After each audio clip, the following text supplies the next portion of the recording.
हमने हमेशा बाबा साहेब डॉक्टर भीमराव अंबेडकर जी से जुड़े विचारधारा वाले वीडियो बनाते हैं।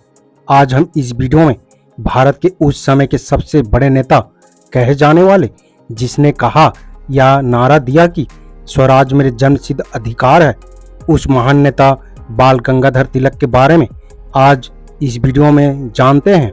भारत में गणेश पूजा यानी गणपति उत्सव क्यों की जाती है? सबसे पहले इसका शुरुआत किसने किया और कब किया? गणेश चतुर्थी मनाने का मुख्य उद्देश्य क्या था? राष्ट्रपिता महात्मा ज्योतिराव फूले और बाल गंगाधर तिलक के बीच किस चीज को लेकर हमेशा विवाद चलता रहता था? आइए तमाम सवालों का जवाब जानते हैं। बस आपसे अपील है कि वीडियो में अंत तक जरूर बने रहें। वीडियो अच्छा लगे तो लाइक, कमेंट, शेयर, सब्सक्राइब और हाइप करके हमें सपोर्ट जरूर करें। तो चलें वीडियो में आगे बढ़ते हैं। केबी अम्बेडकराइट यूट्यूब चैनल में आप सभी का स्वागत है। जय भीम। गणपति महोत्सव सिर्फ महाराष्ट्र में ही नहीं बल्कि पूरे भारत भर में प्रचलित हो गया है। गणपति के नाम पर ऐसे आयोजन और पूजा करने का शुरुआत बाल गंगाधर तिलक ने 1893 में पहले बार महाराष्ट्र के पुणे में शुरू किया था। लेकिन गणपति महोत्सव मनाने के पीछे की सबसे बड़ी वजह बहुजन समाज आंदोलन को दबाना था और राष्ट्रपिता महात्मा ज्योतिराव फूले की मिशन को विफल करने के लिए अड़ंगा डालना था। इसके लिए बाल गंगाधर तिलक ने गणपति महोत्सव के बहाने बहुजन समाज सुधारकों को और राष्ट्रपिता महात्मा ज्योतिराव फूले को रोकना था। 19वीं सदी के भारत जाति के हिसाब से पूरी तरह बंटा हुआ था। ब्राह्मण सबसे ऊपर थे, लेकिन शूद्र अतिशूद्र यानी दलित समाज बहुत बुरी हालात में था। शूद्र और महिलाओं की हालत पशुओं से भी बदतर था। ऐसे मुश्किल वक्त में राष्ट्रपिता महात्मा ज्योतिराव फूले जैसे सितारा चमका, जिसने इस देश को रहने लायक बनाने के लिए अपनी पूरी जिंदगी लगा दी। फूले कहते हैं, इंसान और इंसान में जाति के आधार पर भेदभाव नहीं किया जा सकता। खुलेआम ब्राह्मण के खिलाफ जबरदस्त आंदोलन चलाते हैं। शूद्र अतिशूद्र को अंधविश्वास, ब्राह्मणवादी व्यवस्था से, पाखंड रूढ़िवाद से बाहर निकालने के लिए 24 सितंबर 1873 को सत्यशोधक समाज का स्थापना करते हैं। महात्मा ज्योतिबा फूले ब्राह्मणों की सत्ता को चुनौती देते हैं और महिलाओं की शिक्षा पर जोर देते हैं। पहले अपनी पत्नी सावित्रीबाई फूले के साथ मिलकर 1848 में भारत के पूना में लड़कियों के लिए पहले बार स्कूल खोलते हैं। फूले ने 19वीं सदी के भारत में क्रांति ला कर रख दिया था। उन्होंने विधवा पुनर्विवाह शुरू कराया, ब्राह्मण पुरोहितों के बिना शादी कराने का शुरुआत की, बाल विवाह रोकने के लिए ब्राह्मण के खिलाफ कैंपेन चलाया। वो जगह जगह पर पोस्टर चिपकाते थे, कैंपेन करते थे, स्लोगानिंग करते थे, लोगों से बात करते थे। अनाथ बच्चों और महिलाओं के लिए शेल्टर होम भी खोले थे। दलित पिछड़ों के लिए शिक्षा पर जोर महात्मा फूले ने दिया। महात्मा फूले के एक काम ब्राह्मणवादी सत्ता को खत्म करने के काम कर रहे थे। सत्यशोधक समाज की गतिविधियों ने पुणे के साथ साथ पूरे महाराष्ट्र के ब्राह्मण की नींद उड़ा दी थी। ब्राह्मणों को लगता था कि अगर शूद्र अतिशूद्र पढ़ लिख लेंगे तो सवाल जवाब करने लगेंगे, महिलाएं भी शिक्षित हो जाएंगी तो उनकी दुकानदारी ही बंद हो जाएगी। ब्राह्मणों ने पहले तो खूब मारने धमकाने की कोशिश की। पहले तो महात्मा फूले को मारने के लिए उनके घर धोड़ीवा जैसे हत्यारे को भी भेजा, जो बाद में फूले के ही अनुयायी बन गया। ज्योतिबा फूले को घर से भी निकलवा दिया गया। समाज ने उनके पत्नी सावित्रीबाई फूले के ऊपर गोबर फेंका। उन्होंने झुके नहीं। धीरे धीरे फूले की असर सिर्फ पूना में ही नहीं बल्कि पूरे महाराष्ट्र में और आसपास के शहर राज्यों में भी दिखाई देने लगा। पुणे के ही नारायणपेट में बाल गंगाधर तिलक के अखबार केसरी के हेडक्वार्टर था। तिलक एक कट्टर ब्राह्मणवादी व्यक्ति थे जो राष्ट्रपिता महात्मा ज्योतिबा फूले की सबसे बड़े आलोचक के रूप में जाने जाते थे। तिलक ने महात्मा फूले के आंदोलन को बदनाम करने के लिए, उन्हें अंग्रेज का पिट्ठू साबित करने और हिंदू धर्म का दुश्मन दिखाने के लिए अपने अखबार केसरी और मराठा में लगातार लेख प्रकाशित किए, उनके बारे में बहुत बुरी बुरी बातें लिखी, लेकिन इन सब के बावजूद भी महात्मा ज्योतिबा फुले की असर कम नहीं हो रहा था। ऐसे में बाल गंगाधर तिलक ने धर्म और राष्ट्रवाद के नाम पर लोगों को जुटाने के लिए चाल चली, जो आज भी आप देखते हैं कि लोग धर्म के नाम पर धड़ल्ले से गुमराह हो जाते हैं, खींचे चले आते हैं।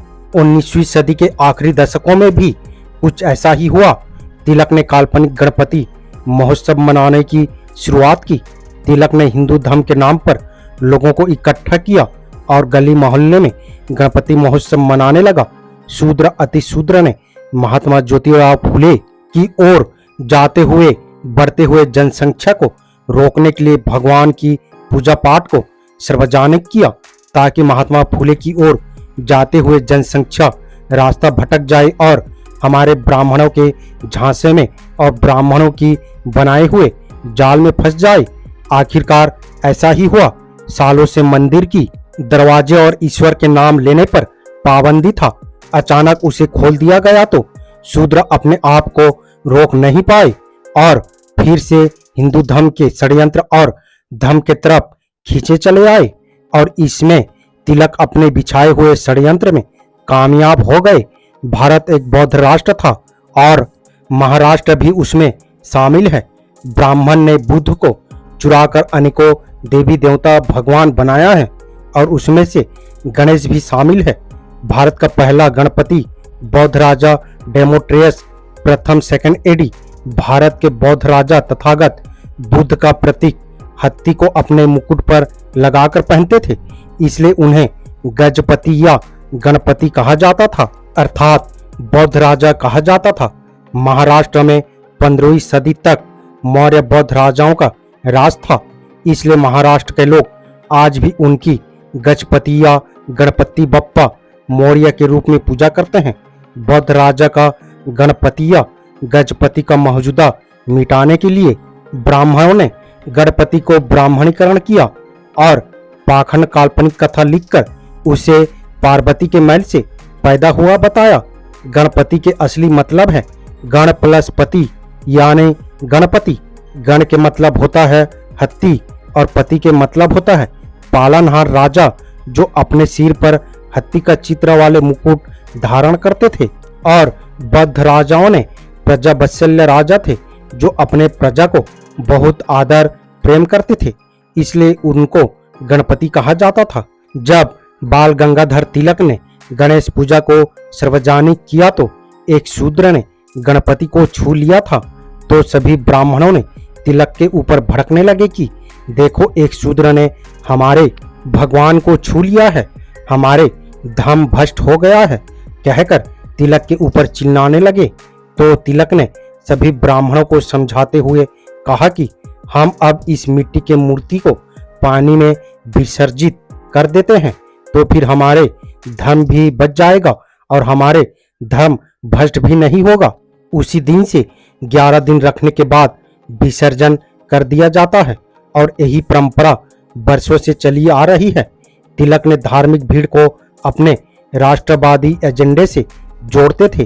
काल्पनिक गणपति महोत्सव की शुरुआत की थी। इन मेले में गीत गाने वाले लोग न सिर्फ अंग्रेज और मुसलमान का माहौल बनाते थे, बल्कि समाज सुधारकों के बारे में भी उटपटांग बातें बोलते रहते थे। महात्मा फुले को बिल्कुल पसंद नहीं करते थे और अक्सर अपनी अखबार केसरी और मराठा में उनके खिलाफ और उनके संगठन सत्यशोधक समाज के खिलाफ उसके बारे में बहुत बुरी बुरी बातें लिखते थे। गणेश महोत्सव के नाम पर जुटाने वाले भीड़ को महात्मा फुले और उनके संगठन के खिलाफ भड़काने के लिए खुलेआम भाषण देते थे। पता नहीं क्या क्या बोलते रहते थे। इस तरह उन्होंने धार्मिक जुलूस का इस्तेमाल अपनी ब्राह्मणवादी विचारधारा को आगे बढ़ाने के लिए किया करते थे। मैं आपको राष्ट्रपिता महात्मा ज्योतिराव फुले और बाल गंगाधर तिलक के चलने वाले मतभेद के बारे में भी कुछ बताना चाहूँगा। ऐसे कौन सा मामले थे, किन मुद्दे पर उन दोनों के बीच मतभेद थे और तिलक ने महात्मा ज्योतिराव फुले को क्यों अपना दुश्मन मानते थे। इन सभी सवालों का जवाब जानते हैं राष्ट्रपिता महात्मा ज्योतिराव फूले कहते थे, चार बन पर आधारित जाति व्यवस्था बहुत खराब चीज है, इंसानों के लिए बहुत खतरनाक है और इंसानों के बीच जाति भेद नहीं होनी चाहिए। लेकिन तिलक धर्म के नाम पर बने चतुर्वर्ण व्यवस्था जातिवाद के घोर समर्थक थे। तिलक का मानना था कि जाति पर भारतीय समाज की बुनियादी टिकी हुई है। जाति का समाप्ति यानी हिंदू धर्म की समाप्ति है। भारतीय जातीय व्यवस्था की बुनियादी को तोड़ देना है। तिलक ऐसे मानते थे। इसके मुकाबले आप देखेंगे तो जो राष्ट्रपिता फूले वो कहते हैं कि जाति जो है खराब चीज है और इंसान के लिए नुकसानदायक है। खुलेआम जाति को असमानता की बुनियाद मानते थे और इसे समाप्त करने के लिए संघर्ष कर रहे थे, आंदोलन चला रहे थे और जाति व्यवस्था को खत्म करने के लिए संघर्ष कर रहे थे। बाल गंगाधर तिलक ने महात्मा ज्योतिराव फूले को राष्ट्रद्रोही कहा, क्योंकि राष्ट्रपिता महात्मा ज्योतिराव फूले ने राष्ट्र के बुनियादी जाति व्यवस्था को तोड़ना चाहते थे। महात्मा फूले कहते थे कि ब्राह्मण अपने फायदे के लिए समाज को चार वर्णों में बांटा है, ब्राह्मण, क्षत्रिय, वैश्य, शूद्र। फूले कहते थे कि जिस तरह से बाल काटना नाई का धर्म नहीं धंधा है, कपड़े धोना धोबी का धर्म नहीं धंधा है, उसी प्रकार ब्राह्मणों की पूजा पाठ करना धर्म नहीं धंधा है। महात्मा ज्योतिराव फूले ने ब्राह्मणवादी जाति व्यवस्था की घोर दुश्मन थे, जबकि तिलक को जाति व्यवस्था बहुत ही प्यारी लगती थी।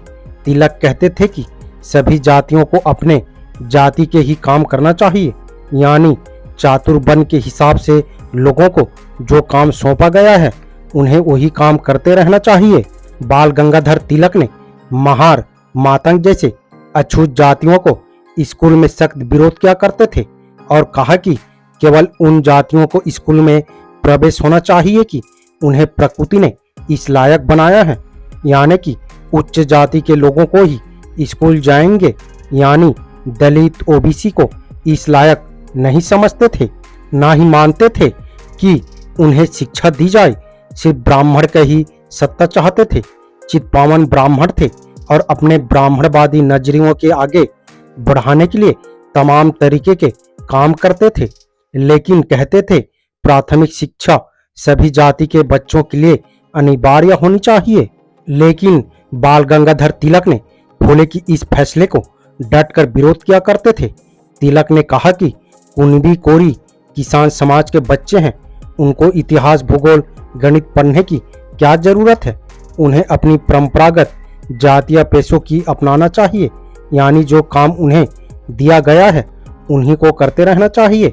आधुनिक शिक्षा उच्च जाति के लिए ही उचित है। महात्मा फूले ने लड़कियों की शिक्षा के लिए जोर देते हैं, लड़कियों के लिए स्कूल खोलते हैं, लेकिन तिलक ने उसका बड़ा विरोध किया है। तिलक ने लड़कियों की शिक्षा पर कड़ी निंदा की, विरोध किया और महात्मा ज्योतिराव फूले के खिलाफ बहुत जबरदस्त कैंपेन चलाने लगा और लड़कियों के लिए स्कूल की स्थापना के विरोध में उन्होंने बाकायदा आंदोलन भी चलाया। डी प्रिंट पर प्रकाशित अपने लेख में डॉक्टर मुख्तार सिंह लिखते हैं कि तिलक ने महिला शिक्षा का पूरी क्षमता से सख्त विरोध किया है। परिमाला बराव ने अपने पत्र में मुख्य रूप से लिखते हैं, तिलक के अखबार मराठा के हवाले से बताते हैं कि विष्णु शास्त्री, चिपलूणकर और तिलक के नेतृत्व में कांग्रेस कट्टर ब्राह्मणवादी धड़े ने 1881 से 1920 के बीच किस तरह बालिका विद्यालय की स्थापना अपना और हर समुदाय के शिक्षा के लिए प्रयासों को विरोध किया। इस धड़े के विरोध के कारण महाराष्ट्र में 11 में से 9 नगर पालिकाओं में हर किसी के लिए शिक्षा देने का प्रस्ताव हार का सामना करना पड़ा। इस धड़े ने राष्ट्रवादी शिक्षा की वकालत की, जिसमें धर्मशास्त्र का अध्ययन और हुनर सीखने के लिए जोर दिया था। तिलक के लीडरशिप में कट्टर ब्राह्मणवादी धड़े का तर्क था कि पेशवा के शासन काल के दौरान महिलाओं की स्थिति बहुत ही अच्छी थी। तिलक के ये विचार उनके अखबार मराठा में 15 मार्च 1885 के अंक में छपे थे। महिला शिक्षा के विरोध में तिलक का तर्क था कि महिलाओं कमजोर होती हैं और उनका काम सिर्फ संतानों को आगे बढ़ाना होता है, इसलिए उनको शिक्षित करने से उनको पीड़ा होगी, क्योंकि आधुनिक शिक्षा को समझना उनके शक्ति से बाहर है। उनके यह बात मराठा जो उनके अखबार है उनमें 31 अगस्त 1942 में डॉक्टर बाबा साहेब अम्बेडकर ने अपने किताब कांग्रेस ने अछूतों के लिए क्या किया, गांधी और जिन्ना में तिलक के इस समाज सुधारकों के काम में अरंगा लगाने के बारे में विस्तार से लिखा है। वह महात्मा गांधी को नायक और महात्मा नहीं मानते थे। बाबा साहेब डॉक्टर अम्बेडकर ने बार बार यह बात कहते हैं कि इस देश में कई महात्मा आए और धूल उड़ाकर चले गए, लेकिन अगर असल मायने में कोई महात्मा है तो वह है राष्ट्रपिता महात्मा ज्योतिराव फूले हैं। बाबा साहेब ने 1920 में मूक नायक की शुरुआत की थी। अपने 15 दिन में छापने वाले पक्षी अखबार निकाला था। तब तक उन्होंने पैसे देकर तिलक को अखबार का विज्ञापन छाप दी कि हमारा यह अखबार शुरू हो रहा है, लेकिन तिलक ने इसका भी विज्ञापन नहीं छापा, जबकि बाबा साहेब ने पैसे भी चुका रहे थे। इससे आप अंदाजा लगा सकते हैं कि यह बहुजन समाज से आने वाले मजबूत आवाजों को, नेताओं को कितने बड़े विरोधी थे। तिलक जो हैं सीधे सीधे राष्ट्रपिता महात्मा ज्योतिराव फूले, छत्रपति साहूजी महाराज और बाबा साहेब डॉक्टर भीमराव अंबेडकर के खिलाफ कैंपेन चलाते थे, बुरा भला बोलते थे और ब्राह्मणी विचारधारा को आगे बढ़ाने के लिए राष्ट्रवाद का सहारा लेते थे। तिलक ने आजीवन ऐसे काम किए जिससे बहुजन समाज का नुकसान हुआ और समाज में जरूरी सुधार न हो सके, लेकिन भारत के कुछ सवर्ण इतिहासकारों ने उन्हें महान राष्ट्रवादी नेता घोषित कर दिया गया। बाल गंगाधर तिलक ने कैसे कट्टर ब्राह्मणवादी ने बहुजन समाज के मुक्तिदाता राष्ट्रपिता महात्मा ज्योतिराव फूले को रास्ता रोकने के लिए धर्म का सहारा लेते हुए काल्पनिक गणेश गणपति महोत्सव का शुरुआत किया था। असल में तो यह उत्सव बहुजनों को हकमारी करने का एक जरिया था। उसे रोकने के लिए उत्सव शुरू किया गया था, लेकिन इसे बहुजन समाज जोर शोर से मना रहे हैं। उम्मीद करता हूं कि जो बहुजन समाज इन त्योहारों को मना रहे हैं वो इसके पीछे की इतिहास जानकर समझने की कोशिश करेंगे और अपने जीवन में बदलाव लाएंगे और अपने महापुरुषों और महिलाओं की संघर्ष को याद करते हुए सब दिमाग में रखेंगे और औरों को भी बताएंगे कि जो भी ये काम कर रहे हैं, पूजा पाठ कर रहे हैं, ये गणेश और गणपति महोत्सव जो मना रहे हैं, बाल गंगाधर तिलक की देन है। बहुत संघर्ष करते हुए महात्मा ज्योतिराव फूले ने शूद्रों को इकट्ठा करने में कामयाब नहीं हो पाए थे और धर्म के नाम पर बाल गंगाधर तिलक ने ST SC OBC को गुमराह किए थे। वीडियो आपको कैसा लगा अपने राय कमेंट बॉक्स में जरूर दें। वीडियो अगर पसंद आया हो तो लाइक करना और हाइप करना ना भूलें। उम्मीद करता हूँ वीडियो को समझ गए होंगे। अगर समझ गए हैं तो अपने परिवारजनों को, दोस्तों को मूल्य राशि SC ST OBC Bahujan Samaj को शेयर जरूर करें ताकि उन्हें भी पता चल सके, जानकारी हो सके। मेरा आप सभी बहुजन समाज मूल्य राशि अम्बेडकरवादियों से अपील है, हम अपने समाज को जागरूक करने के लिए बहुत मेहनत करते हैं और अम्बेडकर विचारधारा वाले वीडियो को लाते रहते हैं। आपकी एक सब्सक्राइब हमारे हौसले को बुलंद कर हमें दोगुनी हौसला प्रदान करता है, मजबूत करता है। इसलिए आप सभी से गुजारिश है कि हमारे चैनल को सब्सक्राइब करके हमें सपोर्ट जरूर करें ताकि हम अगले नए वीडियो डालें तो आप तक नोटिफिकेशन जा सके और कुछ महत्वपूर्ण जानकारी मिल सके। धन्यवाद। जय भीम, जय संविधान, जय मूल्य राशि।